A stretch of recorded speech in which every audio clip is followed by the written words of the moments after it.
I think I installed the wrong Hunger Games. Four friends are heading out for a bachelor party for their friend Doug, who is marrying a man named Tracy. They decide to have a quiet, subdued night at a small Laughlin hotel. They put their friend Zach in a straitjacket and cone to ensure that he does not drug them and drink non-alcoholic beer. However, when they wake up the next morning, they find they are in a strange room littered with party and toys and realize that Doug is, again, missing. A woman named Effing walks in and Zach recognizes her instantly as the remake of Effie Trinket from the Hunger Games series. When Ed attempts to leave and opens the door only to realize they are on a train, Zach realizes they are in the Hunger Games, or as Effing calls it, the Hungover Games. A fight to the death in an arena between various Hollywood districts.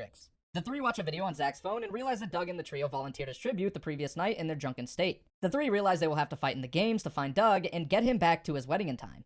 At the training center, the three become acquainted with the other tributes and the heavily favored career tributes, including homosexual Thor, Tonto, Gratuitous, Scary Carrie, and Ted the Teddy Bear. Ed meets Catnip Everleen, a girl he met the previous night while drunk and who likes him. Soon training ends and they are sent to their rooms where they will ascend into the arena. While searching the rooms, they see a man ascending into the arena but cannot see his face and are forced to leave after Zach spills boba tea all over the room's electronic controls. The games begin and the tributes begin murdering each other and Zach becomes separated from Ed and Bradley. The two flee and spend the night in a tree to sleep but witness the careers murder two other tributes. They see Zach with the careers and realizes Zach is allied with them to help find and kill Ed and Bradley. In the morning, Bradley is urged by another tribute, Little Boo, to drop a hive of swagger jacks onto the careers sleeping below them. However, in the process, both he and Ed are stung several times, and the hallucinogenic venom causes them to pass out.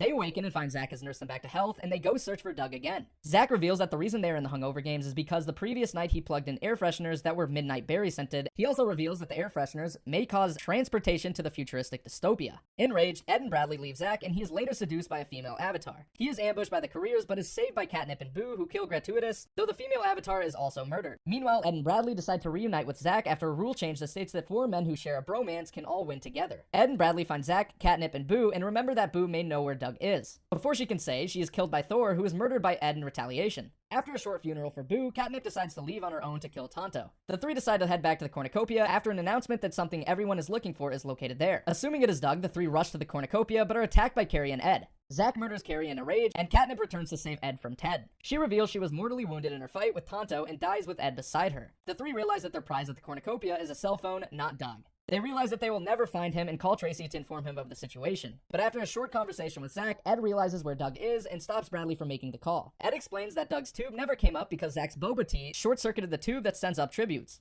After looking in his tube, they realize Doug isn't even there, but he emerges from the forest, camouflage, and attacks them, berating them about how they will always forget him and how he is almost never in the movies. The three tell him they will never forget him again and that he will have more lines in the next film and decides to spare them. Another rule change states that there can only be one victor, and the four turn on each other. Zach proposes they all eat poisonous berries, as the creators of the games would never let them all die, as they would rather have four victors than none and would interrupt the four before they can eat the poison. Zach's plan fails, and they eat the berries and die, and no one interrupts them. They wake up in their hotel room, realizing that it was all just a dream they all shared. The four go to the wedding, where Ed laments about Catnip, but runs into an identical-looking girl who seems to be attracted to him. The four happily enjoy the wedding, as the pastor, who looks like another character from the games, announces, "May the odds be ever in your favor."